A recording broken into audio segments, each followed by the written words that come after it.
Here we are, Sara says, and I have a beautiful Sara next to me. So two Saras today. The only difference is I spell my name with an H and this one does not. But that's okay. I still like you. We're here to talk a series, I should say, going forward with Sara Meadows. So welcome, Sara, to Sara's Chat. Thank you. And we're going to talk today about Sara and then what we're going to be doing in the future with her and I. Candid, very real, to the point of being mommies. She has two beautiful girls. I have, as you know, three crazies, and a working mom forever. So Sara, tell us a little bit about yourself. Like, what do you do for work? Yeah, I have my own business. It's a copywriting and content strategy business. So basically I help businesses write emails, website content, newsletters, and everything else. Okay, so my big thing is why. How'd you get into it and why?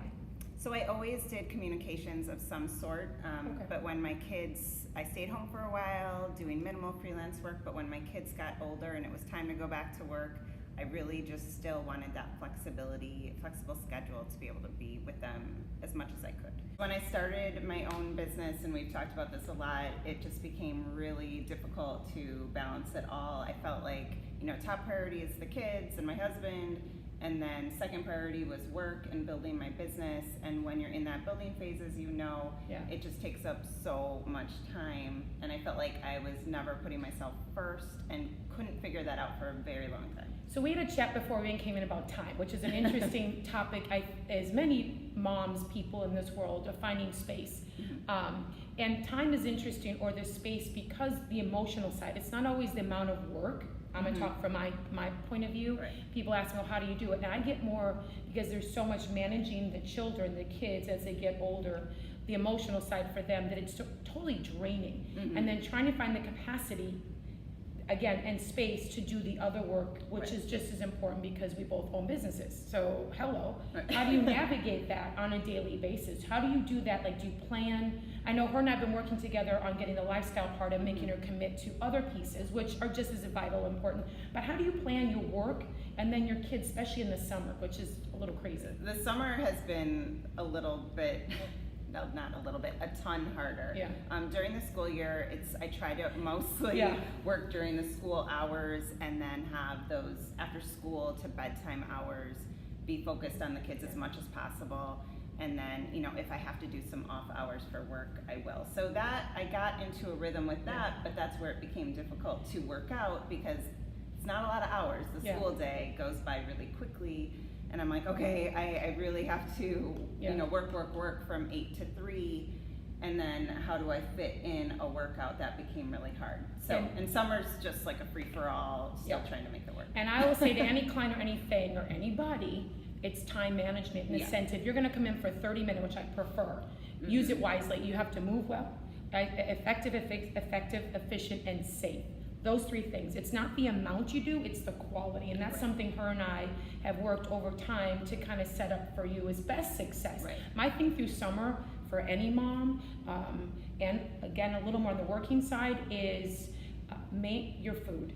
How do you balance your food where you don't overeat, or then the other side, which is the alcohol?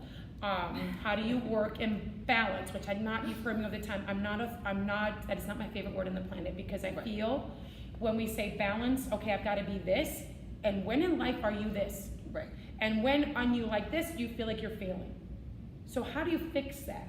And what I've done for myself, I said, no more word like that. It's just what it is today. And I know it's another word we always say, but it is. I'm here today. And so how have you done today? Have you done well with your food? Have you gotten in any exercise? Today. Putting on the spot today. Today, there haven't been that many hours in today. Food's been okay.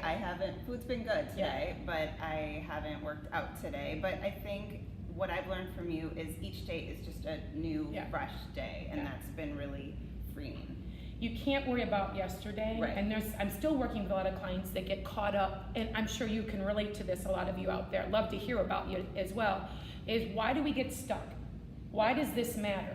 I'm talking past. Why does that matter? We have scars and stuff, but why? Because I had a glass of wine, does that make me bad today moving forward? And that's something that if I can, as my husband, I say, stop the madness, just stop. Let it go. Did you enjoy it? Most likely you did. Do you have to go excess? Most likely you do not. And that's where you have to take control. But that's what you've done. You've really learned to manage that part for you. Right, and I think, you know, a lot of small business owners or people like who are very ambitious want to be perfect a lot. Yeah. So for me, it's about letting go of a lot of that and just trying to build healthier habits over the long term, which it's obviously still a work in progress. Yeah. That perfection thing is interesting because I don't always do it like for myself on the outside, if that makes sense. I worry about so many others. Right. And my kids and that, and then we've talked about feeding your soul. That's something that Mrs. Zadio here, which I'd say like to myself a lot, having some issues with that because it is so busy. I'm working a lot of hours and my kids are pulling me one direction. I don't want to think about all the other stuff because I do too much. I'm giving so much away. That's my fight every day right now. I don't beat myself up though, I can tell you that. So what if I had 2 glasses of wine? You know what, it's okay. I'm still healthy forward and going forward. I just don't ever do that every time. Yeah. And that's, again, it's finding peace within yourself and not being negative that I don't have the perfect bicep right now. So that's what Sarah and I, we're gonna talk about further into this chats is the Commit to Fit that we're doing here, which she's gonna start to do, and we're gonna have a little insight on that. I won't give you all her details, but we're gonna, you know, talk about how her next steps the 6 weeks are, because I feel like the next between July and August get a little funky. Yeah. It starts vacations really start, which is awesome. How do you navigate the ice cream? See, I don't like ice cream. I'd rather go for the wine, but that's me. Me too. Me too. So it's managing vacations, it's managing the next 6 weeks before kids are right that pocket before they go to school. Your business starts to ramp up a little bit more, you're trying to get forward, and that's, we're gonna talk about how that Commit to Fit program we do here can be awesome for you as well, because you can do it. You don't have to be a member, which is great. We're gonna talk about lifestyle, and then we're gonna talk about goals. We'll talk about that in the future a little bit more, so get ready for us. The 2 Sarahs coming at you.